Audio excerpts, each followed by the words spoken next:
I'm Bogus Red from PaperDemon.com. Today, I'm going to talk to you about why self-confidence is killing your motivation and how to fix it. I'm going to tell you why self-confidence is important to be a productive artist, what the causes of poor self-confidence are, and some solutions to help you build more self-confidence. So why is self-confidence important for becoming a better artist? If you have low self-esteem, it's going to impact your motivation. Your motivation to work on your art, to get better, to put in the effort is going to be impacted. When you work on your motivation and your self-confidence, together these two things feed off of each other. Another reason to care about your self-confidence is that the quality of your artwork will improve when you have more self-confidence. I don't know if you've noticed this, but when I sit down to draw, if I'm feeling confident before I begin, the quality of the artwork I produce usually ends up being better than on days when I'm feeling really crummy about myself. Another reason you should care about your self-confidence is it'll help you get better at art faster. How does this work? If you're more confident, you'll create more art, and the more art you create, the better you'll get faster. It's all about practice. We gotta practice, practice, practice, and then we get better. So what are some causes? What are the things that are making us feel shitty about ourselves? Past failures is really one of them. Like if you've had a lot of failure in your past, even if it doesn't have to do with art, like maybe it's with homework or schoolwork, especially those of us with ADHD have had many past failures in our lives, and that impacts our self-confidence and our ability to create more art. So for example, if you've started many projects in the past and didn't finish many of them, that's probably going to negatively impact your self-confidence and then in turn prevent you from creating more art. I don't know about you, but I've started a bajillion projects and haven't finished most of them. Those are all failures. Another reason you may be struggling with self-confidence is because of your mental health. Obviously, if you've got ADHD, depression, anxiety, these types of mental health challenges really do impact our self-confidence in a big way. For example, you may have a lot of negative thoughts in your head about yourself, about your ability to work, about your ability to do schoolwork, about your ability to take care of your home, whatever it is. Those impact our self-confidence. Each one of those thoughts chips away at it. Another reason is perfectionism.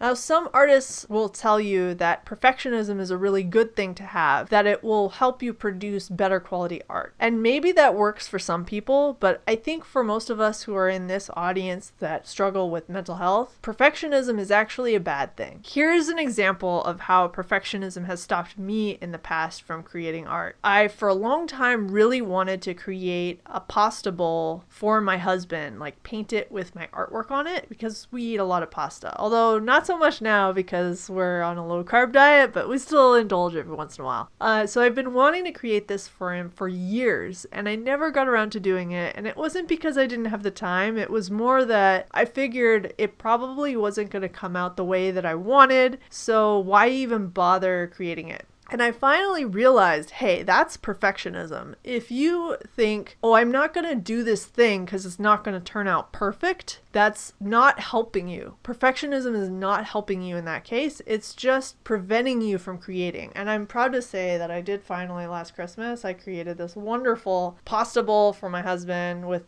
some of my characters on it and with Mario on it and Shit Pickle. Like, it turned out awesome. I'm really happy with how this turned out, and it's a shame that I didn't do it sooner because I could have been creating a lot more of these sorts of things. Anyway, I'm really proud of myself because I defeated my perfectionism and created this awesome thing for my husband. And another thing that holds us back is comparing ourselves to others. Many of us do this where we see another artist who's so much better than us, and then we're like, oh, why even bother trying? Like, they're so much better. And that's holding us back. All right, so what are some solutions to these problems that I've outlined? Number one, if you do have a mental health challenge, please get treatment for it if you aren't already.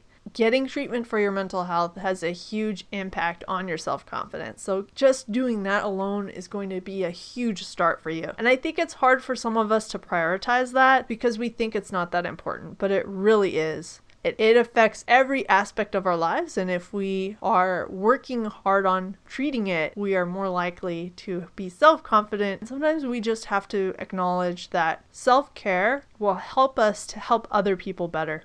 And your art really depends on it. Your art depends on you taking care of yourself. Another solution is to change the metric of success. What do I mean by this? So artists often will judge their level of success based on how good the art is after they've completed it. And that's one way to do it, but the reality is we're going to create a lot of crappy drawings. We're going to create a lot of crappy art. Not every art we create is going to look good. It just happens. It's part of the process. And if we're creating crappy art and we're using quality as a measure of success, our self-confidence is going to suffer. So what we need to do is change what that metric of success is. For example, instead of judging success based on how good the art is after you're done with it, measure success as how frequently you're drawing, or how many minutes of drawing or art you've gotten in, or how many pieces of artwork you've completed. Another way to help you with your self-confidence is to celebrate your success. So if you've changed your metric of success to say drawing 5 times a week and you actually completed that, well, tell a friend about it. Let your friends help you build your self-confidence. Let them be a means of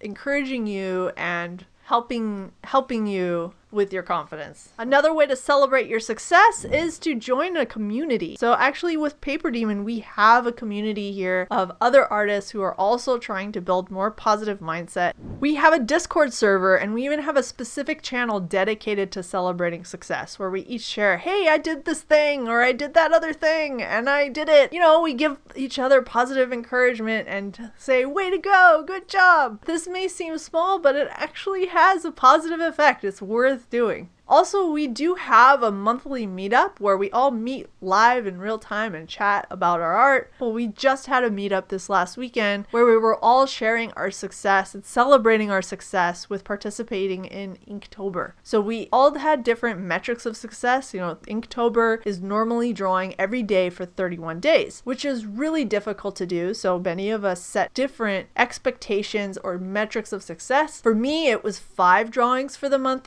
instead of 31. And then we celebrated that and got, encouraged one another with the progress that we've made. Our community is most active on our Discord server, so check it out. There's a link in the description below. I'd love it if you join us and celebrate your success with us. The 4th solution I'm going to give you is to rewire your mindset to produce more positive thoughts to help you to feel more confident about yourself and your artwork. And I'm going to cover that in the next video because this one's already getting kind of long and I know you want to go back to watching your anime. So what metric of success are you going to use for your art? Let me know in the comments below. And do you know someone else who's struggling with self-confidence with their artwork? Share this video with them. And don't forget to like and subscribe and all that jazz. And check out the description below. I've got more resources for you to help you with building your self-confidence.